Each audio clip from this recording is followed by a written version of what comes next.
जैसे कि विंटर्स का मौसम चला है, मैं धर्मशाला में रहता हूँ। यहाँ पहली स्नोफॉल गिर चुकी है और पहली स्नोफॉल के साथ ही ठंड बहुत ज्यादा बढ़ गई है। होंठ फट जा रहे हैं, dry skin, dry scalp, dandruff से बुरी हालत हो रही है। लेजीनेस इतनी आ गई है कि जिम जाने का मन ही नहीं करता, सुबह उठने का मन ही नहीं करता है, बिस्तर से निकलने का ही मन नहीं करता। तो आखिर करे तो करे क्या? इस टाइम जो है लुक्स की बैंड बज जाती है। कैसे अपने आप को वेल ग्रूम्ड रखें, कैसे अपनी स्किन की केयर करें, इस वीडियो को आप पूरा एंड तक देखना, क्योंकि मैंने इस वीडियो में कुछ ट्रेंडी हेयर स्टाइल्स के बारे में बताया है जो तुम्हें ट्रेंडी ही नहीं रखेंगे बल्कि ठंड से भी बचाएंगे। तो इस वीडियो को पूरा एंड तक देखना। Let's get started. विंटर्स में लुक से रिलेटेड सबसे बड़ी प्रॉब्लम होती है स्किन ड्राइनेस की। तुम्हारी स्किन बहुत ज़्यादा ड्राई हो जाती है, सूखी पड़ जाती है। अगर तुम थोड़ी सी भी खुजली करो अपने फेस पे, गाल पे, तो तुम्हारे फेस पे निशान पड़ जाएंगे वाइट वाइट कलर के। ऐसे लगेगा कि किसी ने खरोच दी है तुम्हारी स्किन, और तुम्हारी स्किन फट भी जाती है। इस ड्राइनेस की वजह से तुम्हारे होंठ भी फट जाते हैं। तो मैं तुम्हें सबसे पहली चीज़ ये रिकमेंड करूँगा कि एक अच्छा मॉइस्चराइज़र रख लो। और कई बंदे शर्माएंगे कि नहीं, लड़कियां ही जो है मॉइस्चराइज़र लगाती हैं, हम तो मर्द हैं, हम तो रफ एंड टफ हैं। पर सच बात बताऊँ, अगर तुम इस फोटो को देखोगे और इस फोटो को देखोगे तो दोनों में कितना फ़र्क है। एक में स्किन इतनी ज़्यादा ड्राई है और दूसरी में देखो मॉइस्चराइज़र लगाया है बंदे ने और कितना सही दिख रहा है। और dry skin is equals to ugly skin. तो एक अच्छा मॉइस्चराइज़र रख लो, 2 टाइम सुबह शाम लगाओ। और अगर तुम्हारी स्किन एक्स्ट्रा ड्राई है तो तुम उसे दोपहर को भी लगा सकते हो, अपने साथ ही बैग में रखो। बट अगर तुम्हारी स्किन बहुत ज़्यादा एक्स्ट्रा ड्राई है तो तुम glycerine based, ceramide based moisturisers भी यूज़ कर सकते हो, क्योंकि मॉइस्चराइज स्किन ही अट्रैक्टिव स्किन होती है। ड्राई स्कैल्प और डैंड्रफ की प्रॉब्लम विंटर्स में ये बहुत ज़्यादा कॉमन प्रॉब्लम है। इवन कि लड़कों को, लड़कियों को, किसी को भी पूछ लो, डैंड्रफ होगा ही होगा।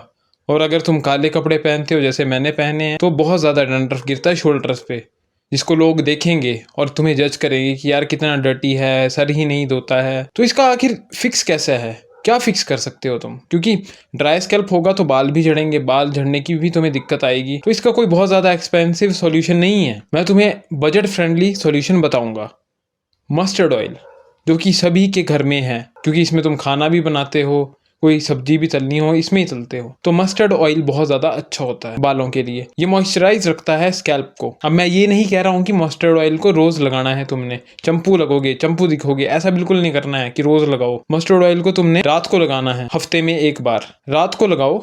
अच्छे से उससे अपने सर की मसाज करो और अगले दिन उसको माइल्ड शैम्पू से धोना। ध्यान से सुन लो, माइल्ड शैम्पू से। तो केमिकल ही होता है शैम्पू भी, तो उससे क्या है, तुम्हारे स्कैल्प में और ज़्यादा दिक्कत आ जाएगी, मे बी और ज़्यादा ड्राइनेस ना आ जाए। तो माइल्डली ही थोड़ा सा शैम्पू लगा के, जिससे तुम्हारा जो सर का तेल है वो निकल जाएगा, साथ में ही जो है तुम्हारी खुश्की, जो तुम्हारा डैंड्रफ है वो भी निकल जाएगा। सरसों का तेल एक ब्रह्मास्त्र के जैसा है तुम्हारे स्कैल्प को मॉइस्चराइज रखने के लिए और डैंड्रफ फ्री रखने के लिए। तो इसका यूज़ हफ्ते में एक बार करना, शैम्पू भी हल्का हल्का ही यूज़ करना। अब बात करते हैं हेयर स्टाइल की। विंटर में क्या होता है, बहुत ज़्यादा ठंड होती है, तो मैं तुम्हें रिकमेंड करूँगा कि अपने बालों को बड़ा करो, उगने दो अपने बालों को, मत कटवाना अपने बालों को। क्योंकि मैं बचपन में क्या गलती करता था, विंटर्स में मेरे को खुश्की हो जाती थी, बहुत ज़्यादा डैंड्रफ हो जाता था, तो मैं था नादान बच्चा, तो मैं क्या करता था, अब बिल्कुल ही अपना सर मुंडवा देता था, गंजा हो जाता था, बिल्कुल बिल्कुल ही जीरो बाल रखता था, जिससे कि मैं बहुत अगली दिखता था, उम्र में भी बड़ा दिखता था और अजीब सा लगता था, जोकर ही लगता था मैं विंटर्स में। और टोपी पहन लेता था। तो तुमने ये गलती नहीं करनी है। अगर तुम अभी अपने बालों को उगाओगे तो तुम अपने बालों के साथ एक्सपेरिमेंट कर पाओगे, डिफरेंट डिफरेंट हेयर स्टाइल्स को तुम ट्राई कर पाओगे, और क्या पता उन्हीं डिफरेंट हेयर स्टाइल्स में से कोई एक ऐसा हेयर स्टाइल तुम्हें मिल जाए जिसमें तुम बिल्कुल चैड लगो, बहुत ही ज़्यादा तुम्हें सूट करे। तो विंटर्स का टाइम बहुत अच्छा है अपने हेयर्स के साथ एक्सपेरिमेंट करने का। तो विंटर्स में कैसा हेयर स्टाइल तुम्हें रखना चाहिए? नंबर 1 है कर्टन्स हेयर स्टाइल। अब कर्टन हेयर स्टाइल में क्या होता है कि तुम्हारे जो आगे के बाल हैं तुम ऐसे आगे फेंक सकते हो। अगर तुम्हारा माथा थोड़ा बड़ा है तो तुम्हारा माथा भी छुप जाएगा, तुम्हारी हेयर लाइन भी ठीक दिखेगी और तुम अट्रैक्टिव नजर आओगे। तुम इसमें भी काफी एक्सपेरिमेंट कर सकते हो। कर्टन्स में तुम 70-30 हेयर स्टाइल भी रख सकते हो, मतलब यहाँ से तुम पार्ट कर सकते हो, 60-40 भी थोड़ा 20 से पार्ट कर सकते हो, और middle part curtains hairstyle भी तुम रख सकते हो, जो कि बहुत ही अच्छा है। हालांकि मैं ये रिकमेंड करूंगा कि मिडिल पार्ट हेयर स्टाइल मत रखना, क्योंकि यहाँ जितने भी चच्चा हैं, इंडिया में जो चाचा हैं, जो बंदे हैं, वो बस तेरे नाम की बात करेंगे, तुम्हें चिढ़ाएंगे, तेरे नाम तेरे नाम तेरे नाम। बट अगर हाँ तुम्हारा फेशियल स्ट्रक्चर बहुत ही अच्छा है तो तुम मिडिल पार्ट हेयर स्टाइल रख सकते हो, तुम काफ़ी अट्रैक्टिव लगोगे। और बंदों की क्या परवाह मारनी, बंदों को क्या पता फीमेल गेज क्या है, वो तो खुद ही सड़ी सी दाढ़ी लेके घूमते रहते हैं। इसलिए जो है तुम कर्टन बैंक्स का हेयर स्टाइल रख सकते हो, बहुत ही अच्छा और वर्सेटाइल हेयर स्टाइल है। जैसे मर्जी तुम इस हेयर स्टाइल का पार्टीशन कर सकते हो, मिडिल पार्ट, साइड पार्ट, जैसा भी तुम्हें अच्छा लगे, जैसा भी तुम पर सूट करे। दूसरा है लो अंडरकट। अब लो अंडरकट हेयर स्टाइल बहुत अच्छा है। इसमें तुम्हारे जो ऊपर के बाल है वो बड़े रहते हैं, नीचे नीचे के यहाँ के बाल तुम साइड से कटवा सकते हो। पर एक गलती मत करना, जो कि मैं भी करता था बचपन में, मैं अंडरकट हेयर करवाता था। लेकिन मैं क्या करता था, जॉन सीना, रैंडी ऑर्टन जैसे रेसलर्स को देखता था, WWE का बहुत बड़ा फ़ैन था। तो मैं इतना ज़्यादा इनका फ़ैन था, मैस्कुलिन फिगर्स मुझे बहुत पसंद थी कि मैं भूल ही गया था कि अच्छा हेयर स्टाइल कैसा होता है और अट्रैक्टिव हेयर स्टाइल कैसा होता है। तो मैं क्या करता था, यहाँ से अपने बाल कटवा देता था। ऊपर के मेरे बहुत बड़े होंगे, ऐसे घोंसला बना होगा, लेकिन यहाँ से बिल्कुल साइड से गंजा हो जाता था, यहाँ तक। तो उसमें काफ़ी अजीब लगोगे, एलियन लगोगे, मतलब ना नमूने लगोगे, जोकर लगोगे। इसलिए वैसा हेयर स्टाइल मत रखना। अंडर कट करवाओगे, नीचे से लो पार्ट अंडर कट करवाना, थोड़ा थोड़ा फेड भिजवाना, अच्छा लगेगा ये हेयर स्टाइल। तीसरा हेयर स्टाइल जो है वो है फ्लो।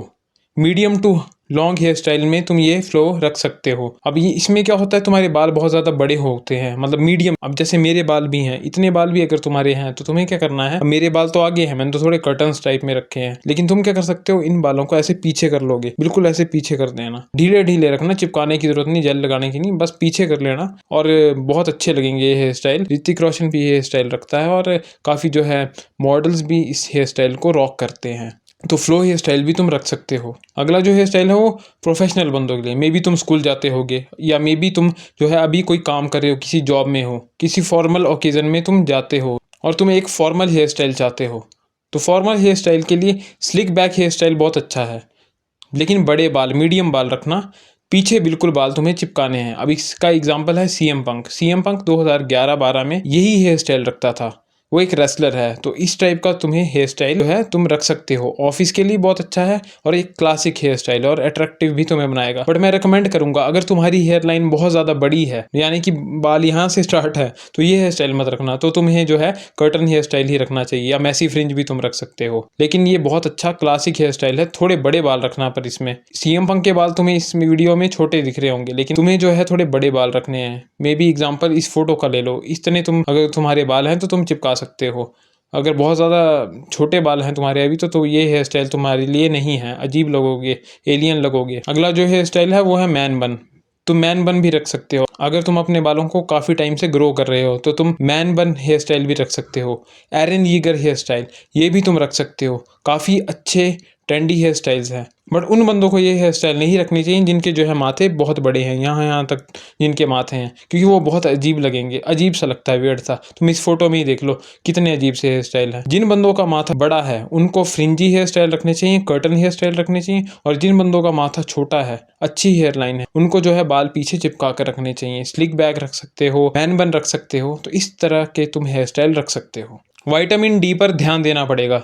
विंटर में वेदर बहुत ज़्यादा क्लाउडी हो जाता है, सूरज अपनी शक्ल नहीं दिखाता है और इस वजह से तुम्हें विटामिन डी की कमी हो जाएगी, दिक्कत आएगी। तो तुम क्या कर सकते हो विटामिन डी के लिए, अगर थोड़ी सी भी धूप निकलती है, अगर जिस दिन निकली तो बाहर निकल जाओ चुपचाप, अंदर बैठ के वीडियो गेम्स मत खेलो और अंदर बैठ के स्क्रोलिंग मत करो। बाहर जाओ, टच द ग्रास और अपनी पीठ को धूप की तरफ करके बैठ जाना। अगर फेस करोगे अपना तो फिर तुम्हारा फेस काला हो जाएगा। और एक और बात का ध्यान रखना, एक सनस्क्रीन ले लेना अच्छी सी, क्योंकि अगर तुम सनस्क्रीन नहीं लगाओगे तो तुम्हारी स्किन डैमेज होगी यूवी रेज से। तो सनस्क्रीन ज़रूर रख लेना, तभी धूप में बैठना। और अगर नहीं है सनस्क्रीन तो एक चुन्नी ले लो मम्मी की और चुन्नी लेकर लपेट कर अपने फेस पे बैठ जाओ पीट करके, क्योंकि हर चीज़ का जुगाड़ है, इंडिया है भाई। विटामिन डी के लिए और क्या कर सकते हो कि विटामिन डी रिच फूड तुम खा सकते हो, विटामिन डी की टैबलेट्स तुम खा सकते हो, उससे भी तुम्हारे विटामिन डी लेवल्स जो है सही रहेंगे। क्योंकि होता क्या है ना, विटामिन डी जो है तुम्हारे मूड के लिए भी अच्छा होता है, तुम्हारे एनर्जी लेवल्स भी इससे हाई रहेंगे। क्योंकि मुझे पता है एक टाइम क्या था, मैं घर में ही रहता था, मैं घर से बाहर नहीं निकलता था। मेरे मम्मी मेरे को बोलते थे कि तू धूप में जाके बैठ, पर मैं बहसता था। मेरे पास एक पीएसपी था, मैं पीएसपी में गेम खेलता रहूँगा और मेरे एनर्जी लेवल्स उस टाइम बहुत ज़्यादा लो थे, ना मैं खेलने जाऊँगा ना मेरा मन किसी चीज़ को करेगा। मेरी डाइट बहुत ज़्यादा कम हो गई थी, मैं 1-2 फुल्के ही खाता था क्योंकि मेरी एनर्जी लेवल ही बड़े लो थे। मैं सिर्फ बैठ के गेम खेल रहा हूँ, मैं बाहर ही नहीं निकल रहा हूँ धूप में, ना मुझे विटामिन डी मिल रहा है, तो इसलिए सनलाइट में ज़रूर जाना, विटामिन डी पर अपने फोकस करना, तुम्हारा मूड भी अच्छा रहेगा, तुम खुश रहोगे, सुखी रहोगे। क्योंकि आजकल क्या होता है 20-30 मिनट जो है 10 बजे के बाद विटामिन डी के लिए सनलाइट में बैठ जाता हूँ, तो मुझे काफ़ी अच्छा फील होता है, बॉडी काफ़ी वार्म हो जाती है, एनर्जी लेवल बढ़ जाते हैं, एनर्जी के लिए भी ठीक है विटामिन डी लो। स्किन क्वालिटी के लिए एक बोनस टिप, पीनट्स खाओ, जितनी ज़्यादा खा सकते हो खाओ। अब मेरी स्किन क्वालिटी काफ़ी अच्छी है, तुम वीडियो में भी देख रहे होंगे। अभी हालांकि वीडियो में लाइट उतनी अच्छी नहीं है, पर अगर तुम मेरी फ़ोटो देखोगे, मेरे पुराने पोस्ट देखोगे या मेरे दिन के वीडियो देखोगे जिसमें लाइट अच्छी होती है, तो तुमने नोटिस किया होगा मेरी स्किन क्वालिटी काफ़ी अच्छी है। इवन कि मुझे लोगों से, लड़कियों से भी कमेंट मिलते हैं कि मेरी स्किन क्वालिटी फेस की काफ़ी अच्छी है, ना मुझे पिंपल्स हैं, स्मूथ स्किन है, साफ स्किन है। तो ऐसा कैसे हुआ? मैं बचपन से काफ़ी ज़्यादा मूँगफलियाँ खाता हूँ, पीनट्स बहुत ज़्यादा खाता हूँ मैं, और सर्दियों के टाइम तो मैं बहुत ज़्यादा खाता हूँ। सर्दियों के टाइम क्या होता है, मूँगफली की अवेलेबिलिटी बहुत ज़्यादा होती है। ये एक ऐसा ड्राई फ्रूट है जो काफ़ी सस्ते में मिल जाता है, तुम्हें 20 रुपए की 80 से 100 ग्राम मिल जाएंगी, डिपेंड ऑन एरिया। अब मेरे एरिया में जो है 80 ग्राम मिलती हैं 20 रुपए की, पर मैं रोज़ 80 ग्राम खाता हूँ। और अब खानी कैसे है, रोस्टेड खानी है नमक वाली या फिर विदाउट रोस्टेड खानी है? देखो दोनों चीज़ों में क्या फ़र्क है कि जो रोस्टेड तुम खाओगे उसमें क्या होता है, थोड़ा न्यूट्रिशन कम हो जाता है, बहुत ज़्यादा फ़र्क नहीं पड़ता पर थोड़ा कम हो जाता है। और अगर तुम रॉ पीनट्स खाओगे तो उसका टेस्ट उतना अच्छा नहीं होता रोस्टेड जैसा, बट उसमें जो है न्यूट्रिशन पूरा मिलेगा तुम्हें, न्यूट्रिशन कम नहीं होता है, पचने में थोड़ी दिक्कत आएगी उसको, रॉ को। हालांकि मैं रॉ पीनट्स खाता हूँ, पर तुम दोनों ट्राई करके देखो, जो तुम्हें ठीक लगेगी उस हिसाब से तुम पीनट्स खा लेना। रोज़ की तुम 80 ग्राम पीनट्स खाया करो, इससे तुम्हारी स्किन क्वालिटी काफ़ी ज़्यादा इंप्रूव होगी। स्किन के लिए जो है एक वरदान है मूँगफलियाँ, पीनट्स। और सर्दियों में तो भरमार होती है पीनट्स की, बहुत ज़्यादा पीनट्स मिलेंगी तुम्हें, तो विंटर्स में पीनट्स खाओ, काफ़ी ये गर्म भी होती हैं और तुम्हें ठंड भी नहीं लगेगी और तुम्हारी स्किन क्वालिटी भी इंप्रूव होगी। तो खाओ पीनट्स, बहुत ज़्यादा मत खाना, क्योंकि अगर बहुत ज़्यादा खाओगे तो इसमें कैलोरीज बहुत ज़्यादा होती हैं, तो मोटे हो जाओगे। तो 200-200, 250-250 ग्राम ऐसे मत करना कि 3-3, 4-4 टाइम खा रहे हो, एक टाइम खाओ, 80 ग्राम खाओ, काफ़ी अच्छी होती है, हाई इन प्रोटीन है, बहुत ज़्यादा प्रोटीन तुम्हें मूँगफलियों में मिलेगा और स्किन के लिए वरदान है। लेज़ीनेस, विंटर का सबसे बड़ा चैलेंज है लेज़ीनेस। बहुत ज़्यादा हम सुस्त हो जाते हैं, मैंने काफ़ी ज़्यादा नोटिस किया है ऐसा। आजकल मैं मॉर्निंग वॉक नहीं जा पा रहा हूँ, पहले मैं जो है 10-10, 12-12 हज़ार स्टेप सुबह ही कर लेता था कंप्लीट। तुम अगर मेरी शॉर्ट्स देखोगे यूट्यूब पे तो उसमें मैं बहुत ज़्यादा दूर जाता था वॉक करने, बहुत ही प्यारी जगह पे जाता था और मुझे बहुत मज़ा आता था उस सीनरी को देख के। लेकिन आजकल विंटर्स में क्या होता है, मेरी नींद उतनी जल्दी नहीं खुल पाती है, मेरा स्केड्यूल भी कुछ थोड़ा अलग हो गया है, वैसा हो गया है क्योंकि मुझे काम ज़्यादा करना पड़ता है। लेकिन विंटर्स के टाइम क्या है, बहुत दिक्कत आती है उठने में, क्योंकि अगर मैं जल्दी 5 बजे उठ जाऊँ मान लो और मैं वहाँ वॉक करने जाऊँ, क्योंकि अंधेरा होता है तो मैं नहीं जा पाता और मुझे नींद भी नहीं खुलती। तुम्हारे साथ भी ये प्रॉब्लम होगी कि तुम सुबह उठकर नहीं जा पाते हो वॉक करने के लिए या जिम नहीं जा पाते हो, तुम काफ़ी सुस्त पड़े हो, ना तुम जिम जा रहे हो ना तुम कोई एक्सरसाइज कर रहे हो, तुम अपने कोजी से ब्लैंकेट में ही घुसे पड़े हो, तुम अपनी रजाई से बाहर ही नहीं निकल रहे हो, बस सोए रहते हो, लेट लेट उठते हो, दिन भी अच्छा नहीं जाता। तो अपनी फिजिक पर तुम्हें ध्यान देना ही पड़ेगा। और तुम्हें पता है ज़्यादा बॉडी फैट दिखेगा तो तुम अट्रैक्टिव नहीं दिखोगे, तुम अगली हो जाओगे। क्योंकि मेरे साथ भी ऐसा हुआ है, जब मेरा बॉडी फैट बहुत ही ज़्यादा बढ़ जाता है तो मुझे दिक्कत आती है, मेरा फेस भी बड़ा अजीब सा लगता है, ब्लोटी सा। एक बार मैंने क्या किया था, मैं अपने बाल लंबे कर रहा था और उस टाइम मैं बहुत ज़्यादा मोटा हो गया था, दबा दबा के खाता था तो बॉडी फैट बढ़ गया था। तो सर्दियों में क्या करो, अपनी फिजिक को मेंटेन रखना है तो एक्सरसाइज करो, चाहे घर पे ही करो, होम वर्कआउट करो या जिम जाओ। अपने सोने के टाइम को फिक्स करो, जल्दी सो जाओ और सुबह जल्दी उठो, और सुबह जल्दी उठ के जिम जाओ या घर पे ही होम वर्कआउट करो या वॉक के लिए चले जाओ, पर अपनी बॉडी को जो है एक्सरसाइज दो। क्योंकि अगर तुम एक्सरसाइज नहीं करोगे तुम्हारा फैट बढ़ेगा और तुम अगली दिखोगे। और तुम्हें पता है लो बॉडी फैट और muscular physique is equals to attractive. और गर्मियों तक जो है तुम्हें अच्छा कॉन्फिडेंस रखना है अपनी फिजिक को लेकर, तो अभी से ही वर्कआउट करना शुरू कर दो, चाहे जितनी भी ठंड हो, चाहे जितना मन ना करे निकलने का, बस अपने आप को डिसिप्लिन में रखो। रेगुलर जिम जाओ, रेगुलर जो है होम वर्कआउट कर सकते हो, रेगुलर जो है वॉक कर सकते हो, जिससे कि तुम फिट रहोगे, तुम्हारा बॉडी फैट कम रहेगा और बॉडी फैट कम रहने की वजह से तुम अट्रैक्टिव भी दिखोगे। ये थे कुछ विंटर लुक्स मैक्सिंग के टिप्स। अब तुम्हारा काम है इन टिप्स को फॉलो करना ताकि तुम अपने विंटर के बेस्ट लुक को अचीव कर पाओ। लाइफ बहुत सिंपल है, इसे कॉम्प्लिकेटेड मत बनाओ। Stay sharp and stay consistent till then, too sweet.